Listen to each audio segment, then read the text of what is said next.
especially with space runners, that was a key focus for us, was making sure there were no limitations or boundaries in terms of creativity and expressionism as well. Clement? Yeah, I mean, when you say it's all about taking part to a community and having fun, I mean, it's cool to have a good Nike shoes in playground in high school, but it's even better to wear it in front of like thousands of people, to meet people that could share also the values of.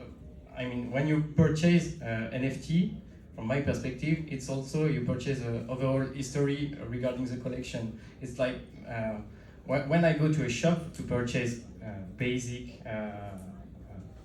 wearables, I do not check as much as when I purchase NFTs, and even more regarding wearables. It's all about the new digital identity. So as we see, it's a way of expressing yourself. So the next question: who are those people, typical customers of digital fashion companies who buy these NFTs, and who are the people who would like to express themselves in digital way, like where they're regionally based, their age, social status, gender? I mean, I think at the moment, it's predominantly male, and I think that's just because of the existing community that's already operating, in the Web3 space. But I think fashion has a really big part to play in terms of, driving a new audience into the Web3 space. I think hopefully we can see more females coming into the space through fashion. I mean, we chose to start out in sneakers, and I think that's a really great segue or intersection between the Web3 community and fashion. Sneakers are collectibles, in the real world, and in the Web3 community, they're also collecting as well. So I think predominantly male at the moment, Gen Z, age 18 to 35, gamers, crypto natives, but I think we will see, more hopefully females, coming over into the space as well. And go on a kind of street lux positioning on these environments to reach Gen Z with the new crypto natives, and to have kind of different positioning in Web3 than in the classic wearables. And we see that some brands are trying things and are using Web3 codes, and this is what is working from my perspective. Yeah, it's hard to say what's the demographic. I think it's I don't know. There's so many people that's anonymous as well.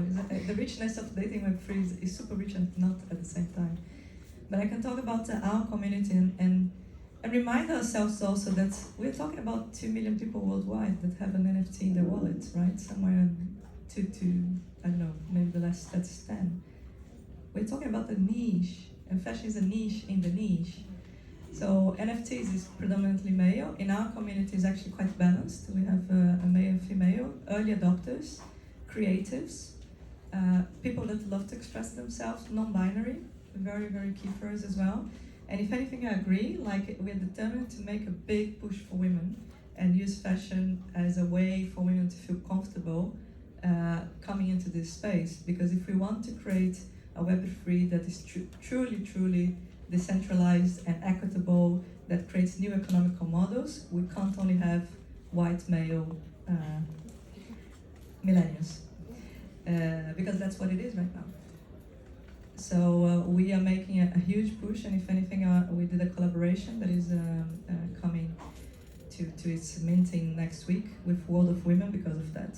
And we actually brought fashion and women together and invited a lot of the female community in Web3 to participate, to elevate the voice, to have more women in this space. And again, I'll repeat myself, but I think fashion is a great segue to bring more diversity.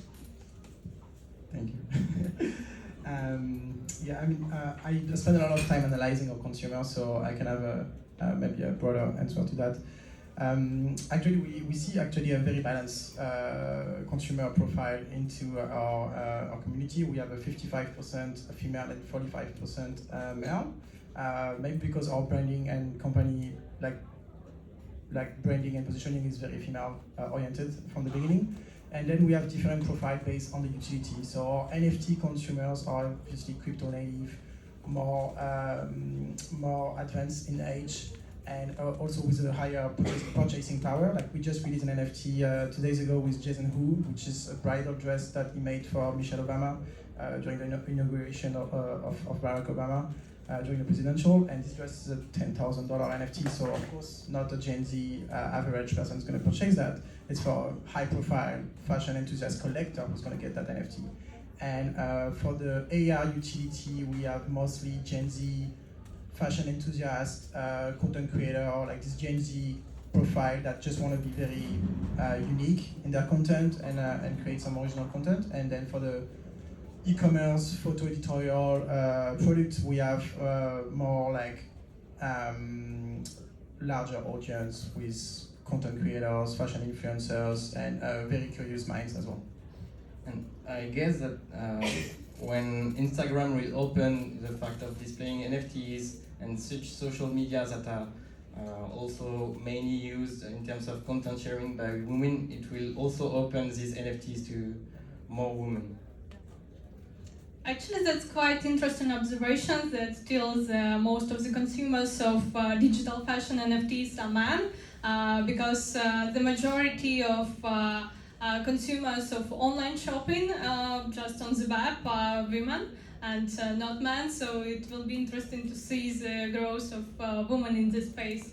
And regarding the geography, as Adriana mentioned, it's hard to say because everything is decentralized and a lot of people are anonymous, but still I see the much bigger trend in digital fashion and generally probably in gaming. I am buying gaming items in the US. And the next question is, why do people at all buy digital wearables, and why are people ready to pay much more than for physical items? Well, I guess the first answer is the reach. I mean, you can display it any way you want. Then so the first answer would be the reach, about displaying all over the communities, all over the people that you would know. And the second one is the fact of belonging and the fact that it's new social markers that you could express more broadly than getting a physical asset. Thank you. Adriana? It's not true. If you look at we know the case of the millions, but if you look at the average NFT price, it has dropped tremendously. And it has nothing to do with the bear market only, it has to do with supply and demand. In the beginning of the movement, NFTs were selling really high because the supply was limited and the demand was high from the early tech adopters. Right now that there is much more people migrating and that there is many more artists providing their own craft, actually the average price dropped significantly to the fact that many artists are not making a living and not even selling the NFTs, which is, the way things go. I think if anything, it is a good thing. If anything, it's a good thing that we have something that is more accessible, that more people can participate, and the high value, the high priced items have a reason to have more than just, they were the first. And that reason comes again, which is beyond just a PFP. You're being part of a community. You have maybe events associated to that. You're part of a decision power for DAO. You have people in that network that you want to build together. So I think it's the elements, more and more the elements that go around the project and the project ambition, the project vision, and also the mindset shift, which to me is a big thing. Going back to the previous question, we're not consumers anymore in Web3. We are participants, we are co-creators, we're shareholders. And that mindset shift makes, when you have a project that really embraces you as you are a participant of my project, you're not just buying something for the money grab. I think these are the ones that not only have higher value, but have longevity, right? And one of the projects that I love is the Apes, and I love because they have a roadmap, because they are delivering things to the community, because they are continually pushing the boundaries of what they can offer. World of Women is another one that I love. So, and they are setting the standards. I was in New York, and I'm being a bit long because I'm big in non-consumers, but I was shocked. I saw Madonna for free. Honestly, which brand in the world is giving this to me right now, right? And I know that next year I'm gonna see another artist because they keep offering me things and they keep kind of making me feel part of the enterprise rather than just be a consumer. So I think that's the big distinction of value these days. I was also in New York and I didn't hold a Wonder Woman, so I couldn't go with her. That's Madonna. But yeah, that's a good, very good example. That like you know, buying digital fashion just the way you buy physical fashion. Of course, you want to express yourself, identify yourself, be different, be unique, be creative.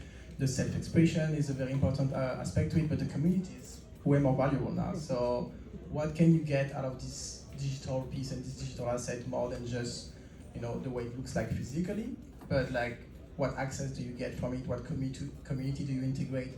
Who can you meet from that community? Who can you talk to?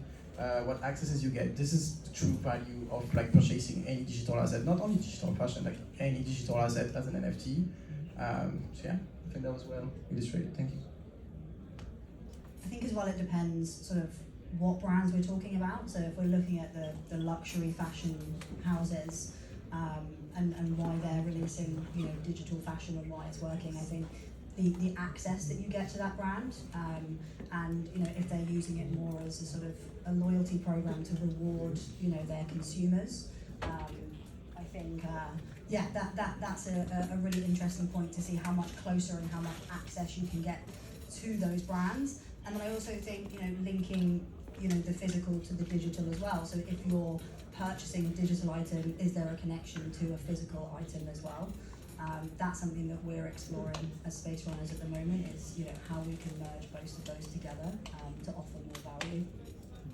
So talking about the prices for this digital wearables and NFTs, and as well we talk about NFTs as belonging to that of this social group or like a special club which gives you access to some events or to some people. My next question is, are these digital wearables something for privileged ones, or will it be only for luxury brands, or for mass retailers it's as well possible?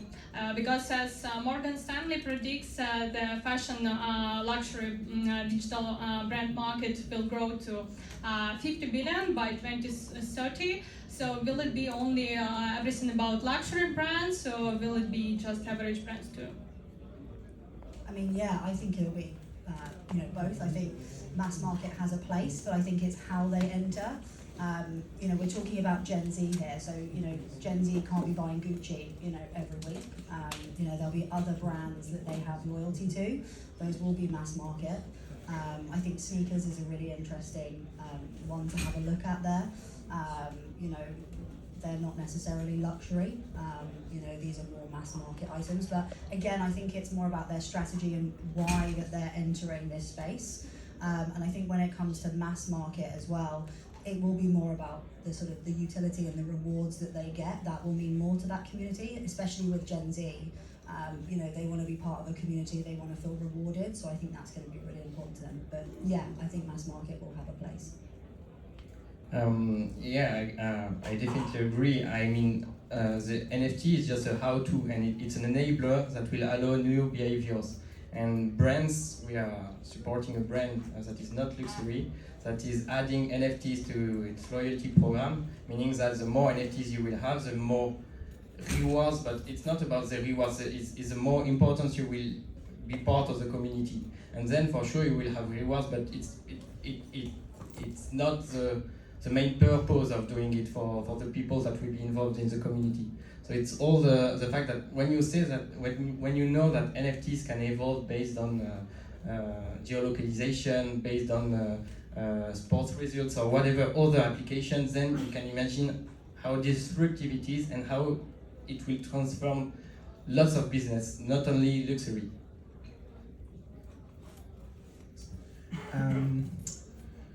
And we had the chance to work with various fashion brands, from luxury houses like Fendi and Dolce & Gabbana to mass market retailers like a Bershka and H&M. And the cool thing is, like, luxury brands are always ahead of the fashion market because they're just more innovative. So they are the early adopters in the fashion industry. So fashion, you see the Balenciaga doing things, you see Gucci doing things. They're taking risk ahead of the market, but to drive the real adoption, we're going to need more mass market retailers taking the leap. And like even not only retailers and fashion brands, but like companies in general, like we love them or we don't love them, but like Meta, Facebook, what they're doing with their like avatars and their wearable, paid monetized wearables, like the Balenciaga ones.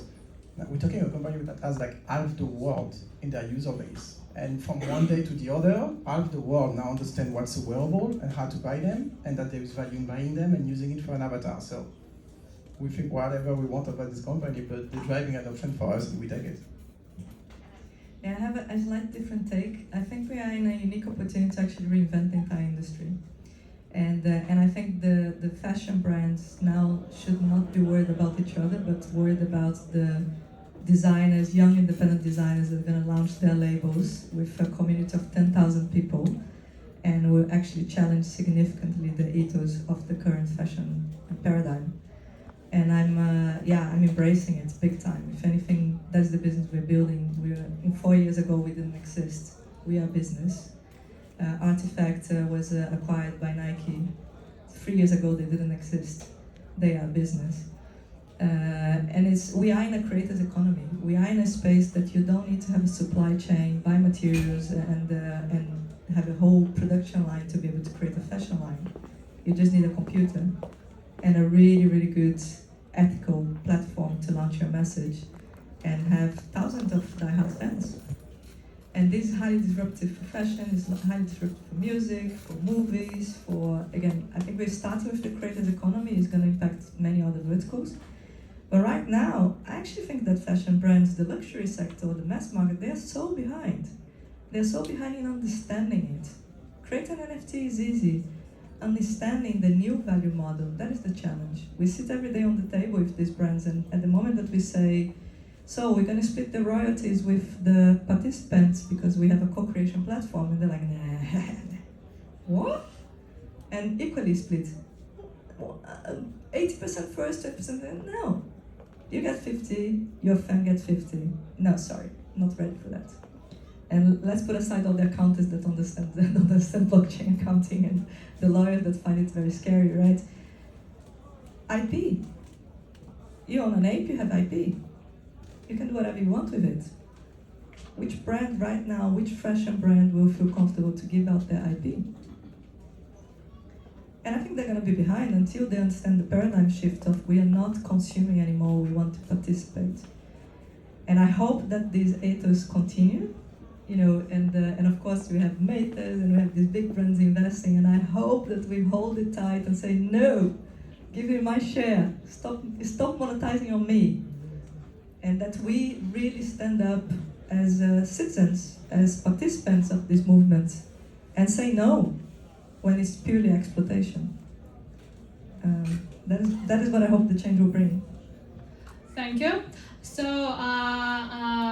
everybody mentions that it can be like a loyalty program for the consumers of these or those brands, but that sounds like you will need that loyalty program if you buy physical items as well. And Adriana mentioned that you don't need any more like supply chain, any materials. You just need your computer to create a fashion line.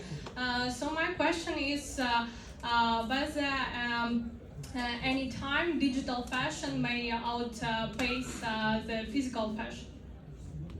Fully, anytime. I think it's gonna take time before we can truly have virtual identities that we're gonna dress, that we're gonna have virtual wardrobes. It depends on bandwidth, it depends on having Metaverse that really make us want to be there, which is not the case right now. So we think it's gonna take some time, but in the next 5 years, it's going to be very disruptive. I think there will be a huge impact, and in the next 10 years, we don't know it differently. I think they have to coexist together, as opposed to one necessarily outpacing. I think, as it stands, right now, it depends how much a person is spending, in the digital world to the physical world, and obviously that's going to grow, over the next 5, 10, 20 years in terms of how much time you're spending in the digital world versus the physical.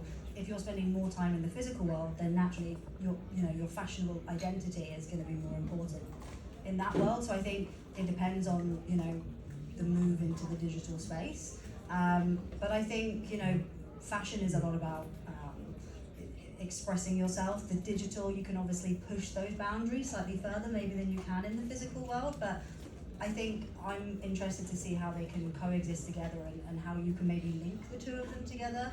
I think there can be some great plays in terms of sustainability and using, digital items, and purchasing those to then lead to physical items, to identifying trends as well that the fashion industry can, take and utilize and grow, and perhaps digital can lead more on the trend side of things and, help from a sustainability perspective. But yeah, I think it depends on a lot of factors at the moment, but I think they do need to coexist together. Yeah, and I would add that digital fashion could amplify and could provide better way of consuming it. We are working on use cases based on kind of circular economy. Why would you get lots of NFTs if you would just get renting it to display your mood, to display your values, and this could be linked to a physical one. You could burn the NFT to get the physical version of it, or just rent it and then provide it to someone else. And if one NFT could provide several physical items that you could claim, it could then provide more sustainability and circular economy in this model. I totally think that digital fashion is gonna outpace the traditional fashion industry for simple reason. Like it's way easier to produce. Like Adriana said, you just need a computer, a powerful computer, and very good skills. But these skills are gonna be simplified and standardized across time. And it's way more scalable. It's more usable. And just an example, like if you wear those jeans today for this panel, you're just wearing one outfit. You can't wear these jeans with a swimsuit, with a dress, or with something else. You're just wearing those jeans, but you can at the same time be on Instagram wearing a dress, be on Roblox wearing a shirt, be on Decentraland wearing a swimsuit, be on your social media wearing a hat, be on your Zoom call wearing earrings, right? You're wearing 10 different wearables in 10 different platforms, but physically you wear one item. So of course you're gonna have way more virtual wearables than you have physical clothing over time. So that will just drive the industry up. So yeah, it will outpace it for sure. Thank you. And as well, we have seen the trend in play to earn, move to earn, and there is as well such thing as wear to earn. So will it take place, and is it a good way to engage with the customers and to attract new customers to your brand? Let's start with Charlotte. I mean, yeah, I think so. It's something that, we at Space Runners, are building into our metaverse. I interact with a lot of the fashion brands, on a daily basis, and that's something that's come up all the time. I think they see that it gives, purpose. Why are we entering the metaverse? What's the reason and the use case for our brand to be in the metaverse rather than just doing it as a marketing activity? And I think the where to earn concept is a way that they can see to engage a community that were there for gaming originally. That's the sort of the universe that they're entering. So where to earn feels like an authentic and organic way to engage that community and also make it relevant to the fashion industry. So yeah, I would say yeah, definitely. I dislike the term play to earn. I prefer the term play and earn, or always and earn, meaning that you come first for the experience, for living something with the brand, and by the way, you can also earn something. But I think when it's too much play to earn, lots of people are just coming there to earn, and I think it's first about having fun, making it playful, and then if you could earn, that's good, but it's not the main reason for coming there. I'd love to say yes. I mean, we spoke about where to earn, and I think there will be so many new models that I for sure would love to have a kind of where to earn or show to earn, but I think the main concept, because I don't have an answer because we're not planning it in our roadmap quite now. The main concept is how can we make people earn the fact that how can we reward friendship, right? And the beauty of NFTs are tokens. That's what the name says, and tokens you can stake. in a DeFi protocol. So you can create actually new mechanisms that go beyond just the earning the physical, which we have right now. And I think that is what's worth exploring. What is it that by being part of the community and participate, you can actually earn back tangibly and Product of having an enjoyable experience should be you earn something out of it. And yeah, I mean, I don't think it will help brands earn new customers, but it will definitely establish a new standard for consumers and creators and the way they are rewarded in a more fair way, let's say. And this is not only like Web3 experiences for the wear and earn or like play and earn experiences. Of course, we like the tokenized experience where you do something, you earn a token. The more you do the things, the more you have tokens, and you earn values along the way. But you can have a Web2 experience the same way. You could have a challenge for your community as a brand. Like we have this AR lens. You need to create content with it, so you wear it to post it with some hashtags, and then we select the winner who win the real physical product. It's a very Web2 experience, but it's a wear and earn experience as well. So it will be more used on Web3, but it's also a Web2 accessible experience for anyone, and I think it's great for the creators and for the consumers because, like, take the example of Facebook and Instagram. You like stuff every day on Instagram. Every time you like, Meta earns money. The creator who posted that photo earns nothing, you earn nothing. So, you should tokenize those likes as well, monetize those likes, so we should monetize everything we create online. For the brands as well. And I think just going back to your point about rewarding them, if they're wearing these brands in the metaverse, they should be rewarded. If you post them on your social media at the moment, if you post that, like we see with Gen Z, they're hiring fashion now to post and wear it, on their social media, but they don't get anything in return, not unless there's a paid influencer deal already there. Whereas here, they can be ambassadors and they can be advertising new products, and then they can actually be earning and rewarding, from those brands, so that it is less exploitative, like you said. Thank you. That's a good notion that the process should be enjoyable and people first it should be just because people like to do it, and then the secondary is that they can earn passive income along with that. So basically that's it, and maybe audience has some